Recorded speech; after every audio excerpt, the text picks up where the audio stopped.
கிறிஸ்துவில் பிரியமான மகிமை தொலைக்காட்சி நேயர்களே, ஜெபத்தின் மகிமை என்கிற இந்த நிகழ்ச்சியை தொடர்ந்து பார்க்கின்ற உங்களை நாங்கள் தொலைக்காட்சியின் சார்பாக அன்போடு வாழ்த்துகிறோம். கர்த்தர் தாமே உங்களையும் உங்களுடைய குடும்பங்களையும் ஆசீர்வதிப்பாராக. இந்த நாளிலும் எங்களோடு இணைந்திருங்கள். அநேக செய்திகளை நாம் வாசிக்க கேட்டு அதற்காக ஜெபிப்போம். கர்த்தர் பெரிய காரியங்களை செய்வார். இந்த நாளிலும் முதலாவது உலக வன நாள் மார்ச் மாதம் 21 கொண்டாடப்பட்டு வருகிறது. காடுகளை காப்போம், ஆரோக்கியத்தை பேணுவோம். இந்த நாளின் 2023 வருடத்தினுடைய உலக வன நாள் அதனுடைய தீம் அது காடுகளை காப்போம், ஆரோக்கியத்தை பேணுவோம். ஏன்னா காடுகள் மூலம் தான் ஆரோக்கியம் மனிதனுக்கு கிடைக்கிறது. காடுகள் மூலம் காற்று கிடைக்கிறது, காடுகள் மூலம் நல்ல சுத்தமான தண்ணீர் கிடைக்கிறது, காடுகள் மூலம் நிறைய வன விலங்குகள் காடுகளை வைத்து தான் வாழ்கிறது. காடுகள் மூலம் நமக்கு உணவு கிடைக்கிறது, காடுகள் மூலம் மருந்து பொருட்கள் நிறைய காடுகளில் இருக்குது. அப்போ இப்படிப்பட்ட காடுகளை நாம் பாதுகாக்க வேண்டும். மனிதர்களுக்கு மிக முக்கியமானது காடுகள். காடுகள் இல்லைன்னா நாட்டில் நம்ம மக்கள் வாழ முடியாது. ஆனால் இது இன்றைக்கு காடுகளை நிறைய அது ஏறத்தாழ 30 மில்லியன் ஏக்கர் காடுகள் வருடந்தோறும் அழிக்கப்படுவதாக புள்ளி விவரம் சொல்கிறது. உலக அளவில் 30 மில்லியன் ஏக்கர் காடுகள் அழிக்கப்பட்டு வருகிறதாக சொல்லப்படுகிறது. அப்போ இப்படி காடுகள் அழிக்கப்படும் பொழுது நம்முடைய சுகாதாரம் பாதிக்கப்படும், நம்முடைய ஆரோக்கியம் பாதிக்கப்படும், மழை அளவு குறையும். இப்படி நிறைய பாதிப்புகள் நாம் சந்திக்க வேண்டிய சூழ்நிலையில் கண்டிப்பாக வர வேண்டிய நிலையில் இருக்கிறது. அதனால தான் ஒவ்வொரு வருடமும் மார்ச் 21 உலக வன நாள் அதை கொண்டாடுகிறார்கள். அதை குறித்த ஒரு விழிப்புணர்வு கொண்டாடுகிறார்கள். இந்த நாட்களிலும் கன்னியாகுமரி மாவட்டத்தில் பேச்சிப்பாறையில் உலக வன நாள் விழா அது நடைபெற்றிருக்கிறது. மாவட்ட ஆட்சித்தலைவர் தலைமையில் அந்த விழா நடைபெற்றிருக்கிறது. மலையில் வாழக்கூடிய பழங்குடி மக்கள் அங்கே அவருடைய கலாச்சார நடனம் ஆடி இருக்கிறார்கள். இன்னும் அரசாங்கத்திலிருந்து அவர்களுக்கு சேர வேண்டிய உதவிகள் என்னென்ன உதவிகள் அவருக்கு செய்யணுமோ அதை அந்த வன நாளில் அவர்களுக்கு அந்த பழங்குடி மக்களுக்கு, ஏன்னா அவங்க தான் காடுகளில் இருக்கிறாங்க, காடுகளை பாதுகாக்கக்கூடிய மக்களாகவும் இருக்கிறாங்க. அதனால் அவங்களுக்கு அந்த உதவிகளை செய்திருக்கிறார்கள். தொடர்ந்து இந்த வன நாள், இந்த காடுகள் ஆண்டவர் உருவாக்கி தந்த காடுகளை, ஆண்டவர் நமக்கென்று தந்த காடுகளை, நாம் பயன்படுத்த வேண்டும் என்று தந்த இந்த காடுகளை தொடர்ந்து நாம் பாதுகாப்போம். இப்போ சமீபத்தில் கூட இந்த நகர எல்லைக்குள்ளாக அதில் கூட சில காடுகளை உருவாக்குறாங்க. காடுகளை உருவாக்கி காடுகள் மரங்கள் எல்லாம் நல்ல மரங்கள் வைத்து ஒரு காடுகளை உருவாக்குறார்கள். அப்படியாக இன்றைக்கு கவனம் திரும்பி இருக்கிறது. இந்த கவனம் தொடர்ந்து திரும்ப வேண்டும். காடுகளை பாதுகாப்போம், நம்முடைய ஆரோக்கியத்தை பேணுவோம் என்று இந்த நாளிலும் நாமும் உறுதி கொள்வோம். முன்னாள் குடியரசுத் தலைவர் மரியாதைக்குரிய அப்துல் கலாம் எங்கு போனாலும் மரம் நடு விழாவை அவர் முக்கியத்துவப்படுத்துவார். ஆமாம், ஏன்னா அதுதான் நமக்கு ஆதாரம். இப்போ இன்னைக்கு வன நாள் கொண்டாட்டம் அப்படின்னு சொல்லும்போது அங்கே இருக்கிற அந்த காடு வளம், வன வளம், அந்த இயற்கை செல்வம் நமக்கு தாராளமாக கிடைக்குது. அதற்கு நாம் காசு கொடுக்க வேண்டிய அவசியமே இல்லை, தானாக வளர்கிறது. ஆனால் இன்றைக்கு நம்ம மனிதர்களாகி நாம் அதனுடைய அருமையை உணராமல் அதை அழித்து கொண்டிருக்கிறோம். அங்கே போகிறவங்க சந்தோஷமாக மகிழ்ச்சியாக போய் சுற்றுலாவுக்காக போகிறாங்க. ஆனால் அங்கே போய் காடுகளை அழிக்கிற பணியை நம்ம பார்க்குறோம். மதுபானத்தினால அந்த மது பாட்டில்களை அங்கே உடைச்சி போடுறதுனால, பிளாஸ்டிக்கை பயன்படுத்துகிறதுனால காட்டு விலங்குகள் கூட சேதப்படுகிறது. அப்படிப்பட்ட ஒரு நிலைமை இல்லாதபடி வன நாள் நம்ம இது என்ன வனத்தை விட்டுருங்க, வீட்டுக்கு ஒரு மரம் வளர்ப்போம் என்கிற நிலை வந்தாச்சுன்னா கூட நிச்சயமாக அந்த வன நாள் நமக்கு சிறப்பான நாளாக அமையும். வீட்டுக்கு ஒரு மரம். குமரி மாவட்டத்தை எடுத்துக்கிட்டிங்கன்னா பேச்சிப்பாறை, திருப்பரப்பு அந்த பகுதிகளெல்லாம் அடர்ந்த காடுகள், ரப்பர் காடுகளை கூட நம்ம பார்க்குறோம். அதுவும் நல்ல ஒரு செழிப்பை, அந்த மக்களுக்கு வாழ்க்கைக்கான ஆதாரத்தை, மழைப்பொழிவு அதிகமாக கிடைக்குது. அதேபோல் இந்த பக்கம் எடுத்துட்டிங்கன்னா திருநெல்வேலி மாவட்டத்தில் மாஞ்சோலை பகுதி, அங்கே உள்ள தேயிலை தொழிலாளர்கள், அங்கே போக்குவரவுக்கு மிகவும் கஷ்டமான ஒரு ஏரியா தான். ஆனாலும் அங்கேயும் மக்கள் குடியிருந்து 3 நாளைக்கு ஒரு தடவை 4 நாளைக்கு ஒரு தடவை தான் கீழே இறங்கக்கூடிய ஒரு சூழ்நிலையில் இருக்கிறாங்க. அப்படிப்பட்ட பகுதியில் உள்ள மக்கள் ஆரோக்கியமாக இருக்கிறாங்க. அப்படிப்பட்ட வனத்தை நம்ம பாதுகாக்கணும். அதற்கு ஆதாரமாக வீட்டில் ஒரு மரம் வளர்ப்போம். வீட்டுக்கு ஒரு மரம் என்று சொன்னால் கூட 10,000 வீடு இருக்குன்னா 10,000 மரம் உருவாகிறது. குமரி மாவட்டத்தை எடுத்துட்டிங்கன்னா வீட்டை சுற்றி மரங்கள் இல்லாத வீடுகளை நம்ம பார்க்க முடியாது. கண்டிப்பாக இன்றைக்கி பகுதிகளெல்லாம் பார்த்திங்கன்னா நல்ல தென்னை மரங்களாக இருந்த இடத்தெல்லாம் அழித்து இன்றைக்கி ஃப்ளாட் போட்டு விற்றுக்கிட்டு இருக்கிறாங்க. ஏன்? மக்கள் குடியேறுவதற்கான இடவசதி அப்படின்னு சொல்லி குடியேறுறாங்கன்னா அந்த மரம் இல்லைன்னா அவன் எப்படி வாழ முடியும்? நாம் இல்லைன்னா மரம் வாழும். இயற்கை மரத்தை வளர்த்துறோம், ஆனால் மரம் இல்லைன்னா நாம் வாழ முடியும். இதுதான் இந்த உலக வனநாளில் நாம் தெரிந்து கொள்ள வேண்டிய காரியம். நாம் இல்லாமல் மரம் வளர்ந்துரும், ஆனால் மரம் இல்லாமல் நாம் வாழ முடியாது என்பதை நினைவில் கொண்டு வீட்டுக்கு ஒரு மரம் வளர்ப்போம். கர்த்தர் நம்ம மத்தியிலே ஆசீர்வாதமான ஒரு வாழ்க்கையை தந்தருள்வார். ஜெபிப்போம். மகா பரிசுத்தம் உள்ள நல்ல ஆண்டவரே, இந்த பரிசுத்தமான ஜெப வேலைக்காக நன்றி செலுத்துகிறோம். எங்களுடைய வாழ்க்கையிலும் ஆண்டவரை இப்படிப்பட்ட ஆசீர்வாதமான நேரங்களை ஆண்டவரை நாங்கள் காணும்படியாகவும் நாங்கள் அனுபவிக்கும்படியாகவும் நீ தந்து கொண்டு வருகிற கிருபைகளுக்காக ஸ்தோத்திரம். ஆண்டவர், இந்த தொலைக்காட்சி நிகழ்ச்சிகளை பார்த்து கொண்டிருக்கிற அநேக குடும்பங்களுக்காக உமக்கு நன்றி செலுத்துகிறோம். ஆண்டவரே, இந்த நேரத்தையும் அவர்களுடைய சமூகத்திலே உங்களுடைய பாதத்திலே செலவழிப்பதற்கு ஆண்டவர் நீர் கொடுத்த நல்ல கிருபைகளுக்காக ஸ்தோத்திரம். ஆண்டவர், தொடர்ந்து இந்த நாளிலும் நாங்கள் செய்தியிலே அறிந்து கொண்டபடி உலக வனநாளுக்காக உங்களுடைய சமூகத்தில் நாங்கள் ஜெபிக்கிறோம். ஆண்டவரே, பல மாவட்டங்களிலே இந்த உலக வனநாளை குறித்த ஒரு விழிப்புணர்வை கொடுத்து அவர்கள் அதை கடைபிடித்திருக்கிறார்கள். ஆண்டவரே, இந்த நாளிலும் ஆண்டவரே, நாங்களும் நீர் உருவாக்கி தந்த இயற்கை காடுகளை, நீர் உருவாக்கி தந்த மிகப்பெரிய மரங்களை நாங்கள் பாதுகாக்கின்ற ஒரு சூழ்நிலையிலே நாங்கள் வாழ்வதற்கு ஆண்டவரை கிருபை தாரும். ஆண்டவரை, காடுகளை பயன்படுத்தி எங்களுடைய ஆரோக்கியத்தை பேணுவதற்கு ஆண்டவரே நீர் எங்களுக்கு நல்ல ஞானத்தை கொடுக்க வேண்டும் என்று ஜெபிக்கிறோம். காடுகளை உருவாக்குவதற்கு, மரங்களை வளர்ப்பதற்கு ஆண்டவரே நாங்கள் எங்களுக்கு கற்றுக்கொண்டு வருகிற கிருபைகளுக்காக ஸ்தோத்திரம். தொடர்ந்து ஆண்டவரே, நாங்களும் எங்களால் இயன்றவரை ஆண்டவரே மரங்களை வளர்த்து காடுகளை உருவாக்கி ஆண்டவரே நல்ல அருமையான ஆசீர்வாதமான மலைகளை நாங்கள் பெற்றுக்கொள்ளவும், ஆண்டவரே இயற்கை வளங்களை பாதுகாப்பதன் மூலம் சுத்தமான காற்றையும் சுத்தமான தண்ணீரையும் நாங்கள் ஆண்டவரே அனுபவிப்பதற்கும் ஆண்டவர் கிருபை தர வேண்டும் என்று நாளில் ஜெபிக்கிறோம். ஆண்டவர், நாளிலும் ஆண்டவரே காடுகளில் பணிபுரிகின்ற அநேக வனத்துறை அலுவலர்களுக்காக ஜெபிக்கிறோம். காடுகளிலே வாழுகின்ற பழங்குடி மக்களுக்காக ஜெபிக்கிறோம். தேவன் தாமே அவர்களுக்கு தேவை நல்ல வசதிகளை, வாய்ப்புகளை இந்த நாட்களிலும் அரசாங்கத்தின் மூலம் செய்து கொடுத்து வருகிற கிருபைகளுக்காக ஸ்தோத்திரம். ஆண்டவரே, அவருடைய குடும்பங்களிலிருந்தும் பிள்ளைகள் ஆண்டவரை படித்து முன்னேறி வருவதை பார்த்து நாங்கள் ஆண்டவரை இப்படி சமூகத்துக்கு நன்றி செலுத்துகிறோம். ஆண்டவரை, ஒதுக்கப்பட்டவர்கள், புறக்கணிக்கப்பட்டவர்கள் இருந்து அப்படிப்பட்ட மக்களை ஆண்டவரை புறம் தள்ளுகிற இந்த உலகத்தில் அவர்களும் ஆண்டவரை கல்வி கற்று இன்றைக்கும் அவர்களும் தேர்ச்சி பெற்று அநேக உயர்ந்த பதவிகளில் வருகிற கிருபைகளுக்காக ஸ்தோத்திரம். தொடர்ந்து ஆண்டவர் பழங்குடி மக்களை ஆசீர்வதிப்பீராக, அவருடைய கலாச்சாரங்களை ஆசீர்வதிப்பீராக. கர்த்தர் தாமே நீர் அவர்களோடு கூட இருந்து ஆண்டவர் அவர்களுக்கு தேவையான வாழ்வாதாரங்களை ஆண்டவர் நீர் கொடுக்க வேண்டும் என்று நாளில் ஜெபிக்கிறோம். நாங்களும் எங்களுடைய சமூகத்திலே ஆண்டவருடைய சமூகத்திலே நாங்களும் இப்படிப்பட்ட நாட்களை நாங்கள் கேள்விப்படுவது மட்டுமல்ல, நாங்கள் அதனோடு அதனுடைய கருத்தை உணர்ந்து நாங்களும் எங்களுடைய வாழ்க்கையை அமைத்துக்கொள்ள ஆண்டவரை நாங்கள் தீர்மானித்து நம்முடைய சமூகத்தில் ஜெபிக்கிறோம். மீட்பரே சொல்லும் ஜெபிக்க நல்ல பிதாவே, ஆமென். உலக வனநாள் எப்படி முக்கியமோ அதுபோல் அடுத்த உலக தண்ணீர் தினம், அது மார்ச் 22ஆம் தேதி. சரி, உலக அளவில் இருக்கிற மக்கள் பயன்படுத்துகிற மிக முக்கியமான இது தண்ணீர் தான். தண்ணீர் இல்லாமல் மனிதர் வாழவே முடியாது. இந்த உலக தண்ணீர் தினத்தில் மார்ச் 22ஆம் தேதி உலக அளவில் கொண்டாடப்படுகிறது. இதில் கன்னியாகுமரி மாவட்டத்தில் தான் கொண்டாடி இருக்கிறாங்க. அதில் எல்லா மாவட்டங்களிலும் கொண்டாடி இருக்கிறாங்க. குறிப்பாக மாவட்டங்களில் சிறப்பான கிராம சபை அமைத்திருக்கிறாங்க தண்ணீர் தினத்தில். இந்த உலக தண்ணீர் தினத்தில் அனைத்து ஊராட்சிகளிலும் கிராம சபை நடத்த வேண்டும் என்று நம்ம திருநெல்வேலி மாவட்டங்கள் மற்ற மாவட்டங்கள்லாம் நடைபெற்றிருக்கிறது கிராம சபைகள். அந்த அளவிற்கு தண்ணீர் தினத்திற்கு இப்பொழுது முக்கியத்துவம் கொடுக்குறாங்க. கன்னியாகுமரி மாவட்டத்தில் அவங்க சொல்கிற மிக முக்கியமான என்ன விஷயம்னா, நாம் நீர்நிலைகளை மாசுபடாமல் பாதுகாக்க வேண்டும், நீர் ஆதாரங்கள் தூர்வாரப்பட வேண்டும், மழைநீர் கட்டமைப்பு வசதிகள், பண்ணை குட்டைகள், சமுதாய கிணறுகள் போன்ற பணிகள் நாம் இன்னும் அதிகமாக செய்ய வேண்டும் என்று அவங்க சொல்லியிருக்கிறாங்க.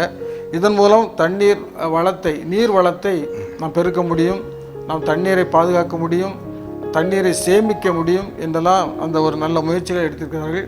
இது எல்லா மாவட்டங்களிலும் எடுத்து வருகிறார்கள்.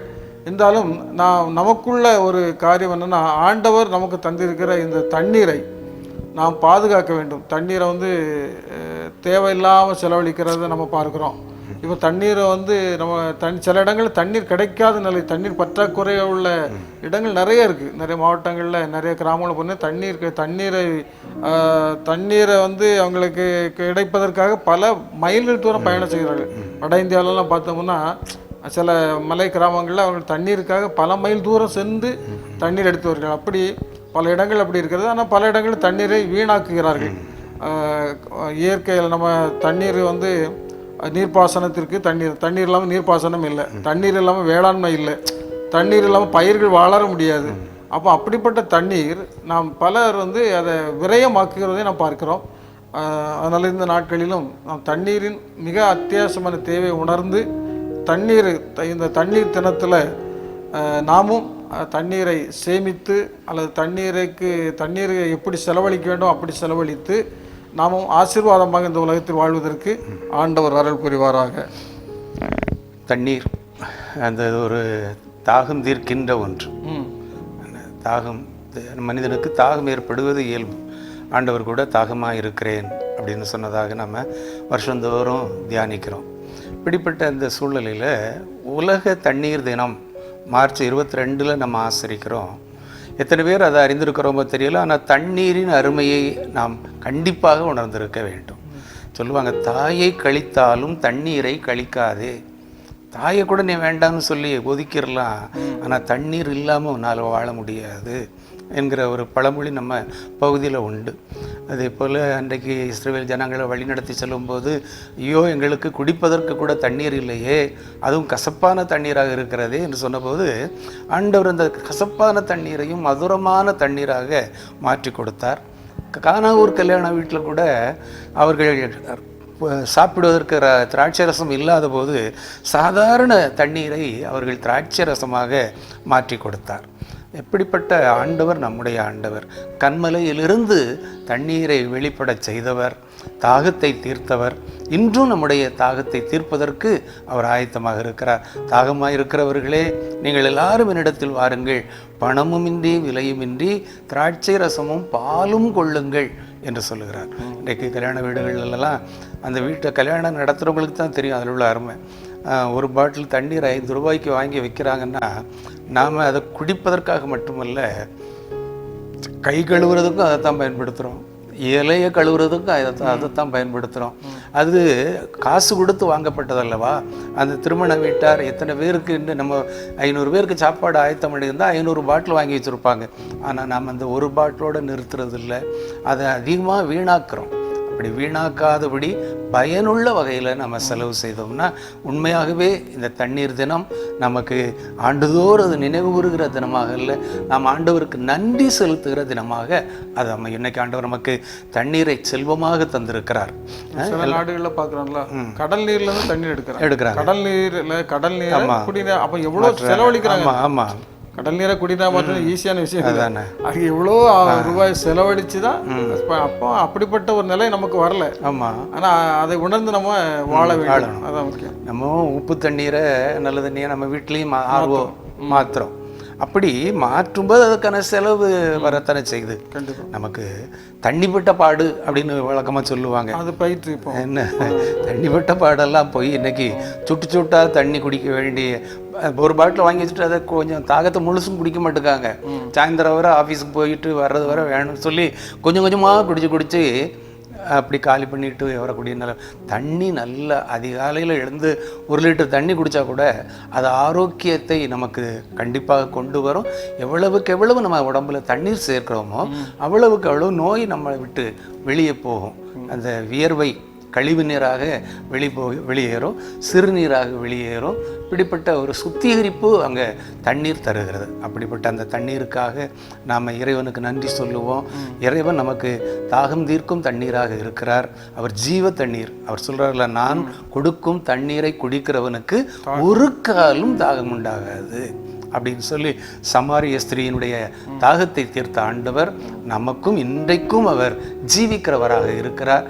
இந்த ஆண்டிலே நமக்கு நிச்சயம் ஆசீர்வாதமான மழை கிடைக்கும். ஒருவேளை சற்று தாமதமாக இருந்தாலும் இன்றைக்கி குளங்களெல்லாம் அணைக்கட்டுகளெல்லாம் வறண்டு போன நிலையில் நம்ம பார்க்குறோம். சரியான பருவமழை இல்லை, ஆனாலும் ஏற்ற காலத்திலே ஆசீர்வாதமான மழையை பெய்ய பண்ணுகிறவர் அவர். ஆனாலும் ஆண்டவர் சின்ன கேப் கொடுக்குறாரு. இந்த டைம்லயாவது நீர்நிலைகளை பாதுகாத்து ஆமா தூர்வாருங்க அப்படின்னு சொல்லி தாரேன். நீங்க தண்ணி தரும்போது திறந்து விட்டுறாங்க. நீர்நிலைகளை பாதுகாக்க தவறி விடுகிறோம். தண்ணி பூரா வேஸ்டா கடலுக்கு போயிடுது. இப்போ இப்படிப்பட்ட சூழ்நிலைகள்ல இப்படிப்பட்ட நேரங்கள்ல நல்ல நீர்நிலைகளை பாதுகாத்து சரியா வச்சுட்டோம்னா அந்த மழை வரும் பொழுது தண்ணீர் பூரா அந்த தண்ணீரினுடைய அருமையை சொல்லுவாங்கல்ல, காலத்தின் அருமையை அறிந்து வாழாவிடில் கண்ணீர் விடுவாயே என்று சொன்ன மாதிரி ஆண்டவர் நம்முடைய அப்பத்தையும் தண்ணீரையும் ஆசீர்வதித்து தருகிறவர். அவரிடத்தில் இந்த நாளை நாம் சமர்ப்பிப்போம், ஜெபம் செய்வோம். ஜீவ தண்ணீர் ஊற்றாக எங்களுக்காக தன்னுடைய இரத்தத்தை சிந்திய என்னுடைய தாகத்தை தீர்த்த எங்கள் அன்பின் பரலோக பிதாவே, இந்த மார்ச் 22 நாங்கள் உலக தண்ணீர் தினம் என்ற தினத்தை ஆசரித்ததாக செய்தித்தாளிலே வாசிக்கிறோம்.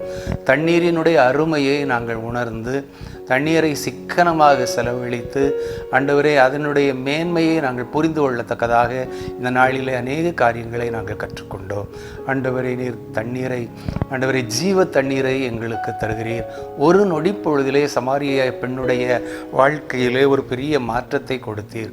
ஆண்டவரே, அதே வேளையிலே அகோர வேதனைகளுக்கு மத்தியிலும் தாகமாயிருக்கிறேன் என்று சொன்னபோது கசப்பான காடியை உமக்கு குடிக்க கொடுத்ததாக, அதையும் நீர் வாங்க மறுத்துவிட்டதாக நாங்கள் ஆண்டுதோறும் தியானிக்கிறோம்.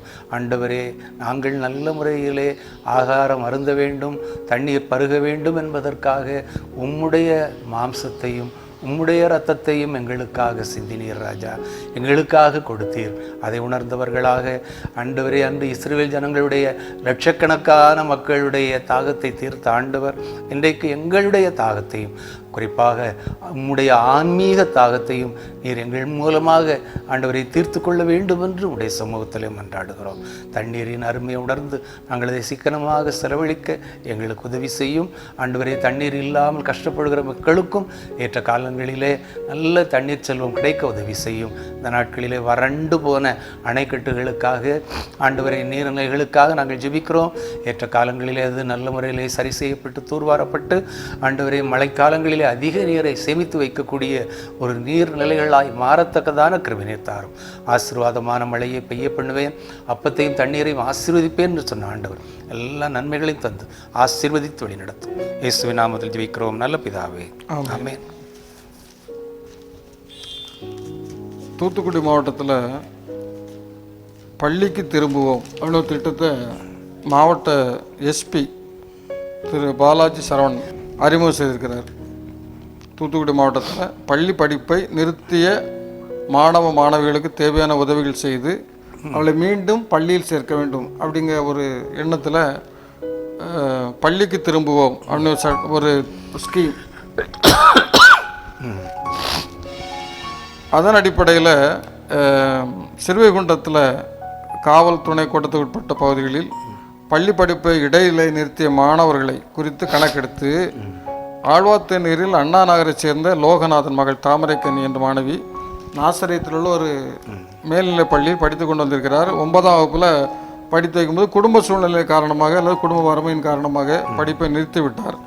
அதை அறிந்து இப்போ அந்த டிஎஸ்பி அவரோட கான்டாக்ட் பண்ணி அந்த மாணவியை அவருடைய ஜீப்பில் பள்ளிக்கூடத்துக்கு கூப்பிட்டு வந்து அந்த பள்ளிக்கூடத்தில் சேர்த்து படிப்பதற்கான உதவிகளை அவர் செய்திருக்கிறார். இது ஒரு நல்ல ஒரு ஸ்கீம். பள்ளிக்கு திரும்புவோம். அப்போ நிறைய பிள்ளைகளுடைய ஏதோ ஒரு சூழ்நிலையில், குடும்ப சூழ்நிலையெல்லாம் இருக்கலாம், சிலருக்கு படிப்பதற்கு விருப்பம் இல்லாமல் இருக்கும். எப்படி ஒரு சூழ்நிலையில் அல்ல அவங்க ஸ்கூலுக்கு போகிறதில்ல, சிலவங்களுக்கு ஏதாவது இடர்பாடுகள் இருக்கும், போக்குவரத்து வசதி, எப்படி ஒரு சூழ்நிலைகளில் சில சூழ்நிலைகளில் தன்னுடைய படிப்பை நிறுத்திடுறாங்க.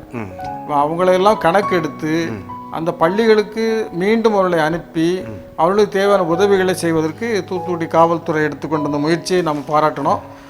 இதுபோல் இன்றைக்கு இந்த நாட்களிலும் குடும்ப சூழ்நிலை காரணமாக படிப்பை தொடர முடியாமல் இருக்கிற மாணவ மாணவிகளுக்கு இப்படிப்பட்ட உதவிகளை அவர்கள் பெற்றுக்கொள்வதற்கான சூழ்நிலைகளை ஆண்டவர் தான் உருவாக்கி கொடுக்கணும். இது நல்ல ஒரு அருமையான திட்டம்.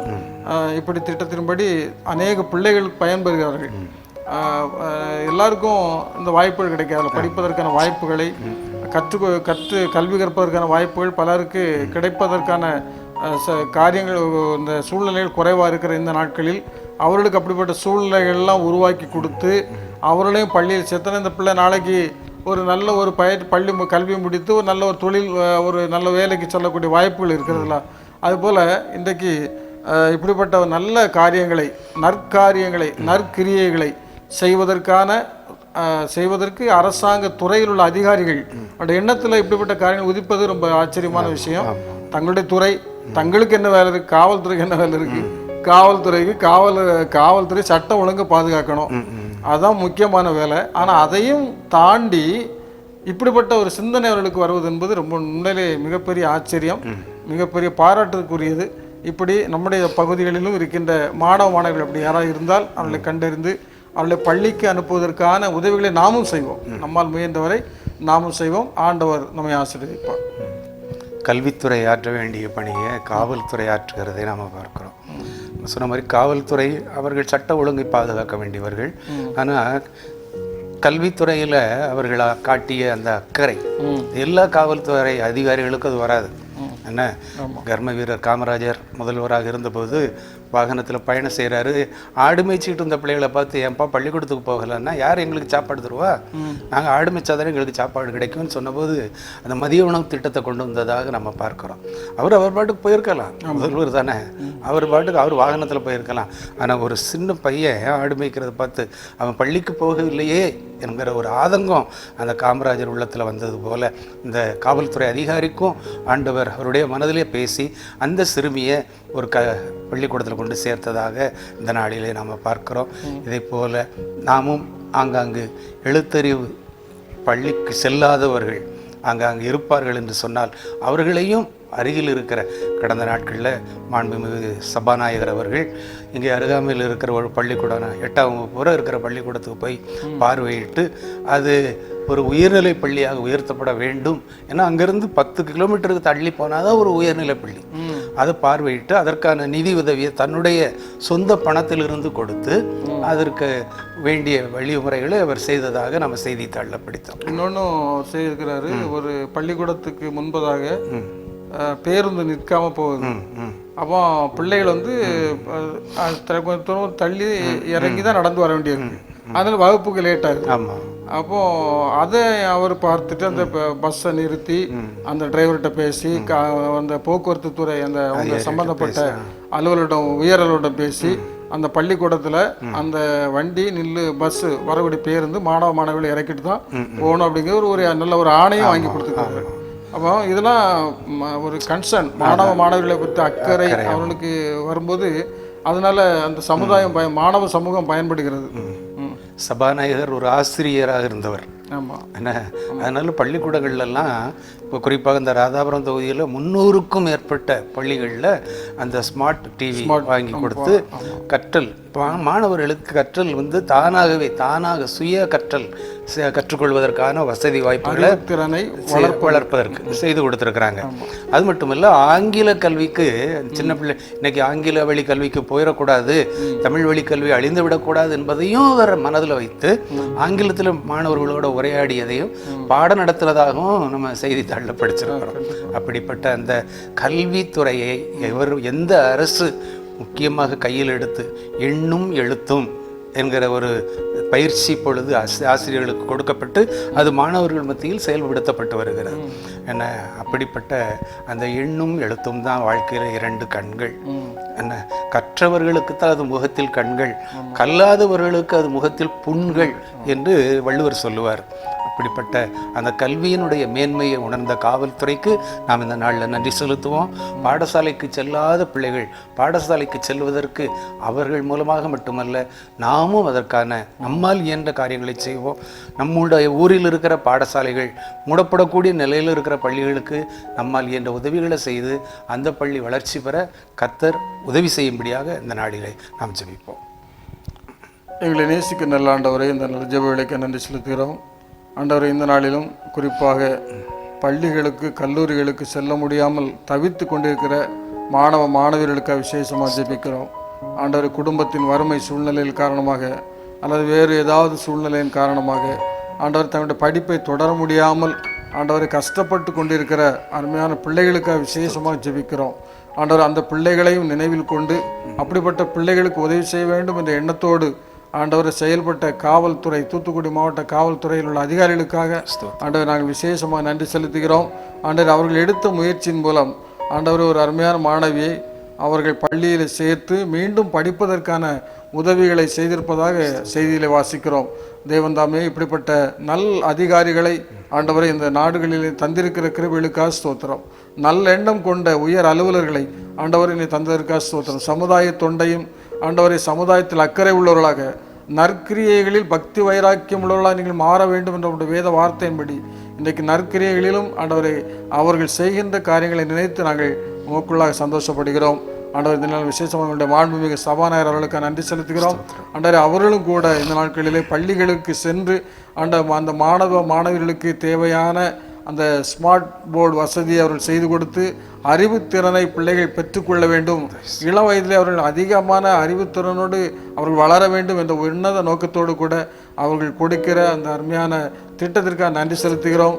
ஆண்டவர் அவர்களும் ஆண்டவர் இந்த கல்வித்துறையிலே அநேக மாணவர்களுக்கு உதவி செய்து வருகிற காரியங்களை நினைத்து அவர்களுக்காக நன்றி செலுத்துகிறோம். தொடர்ந்து கர்த்தாவே அவர்களை நீர் ஆசீர்வதிக்க வேண்டும் என்று ஜெபிக்கிறோம். இப்படியாக ஆண்டவர் இந்த நாட்களிலும் ஆண்டவரை மாணவர்களை குறித்த ஒரு சிந்தனையோடு நாங்களும் இருக்க ஆண்டவரை கிருபை தர வேண்டும் என்று ஜெபிக்கிறோம்.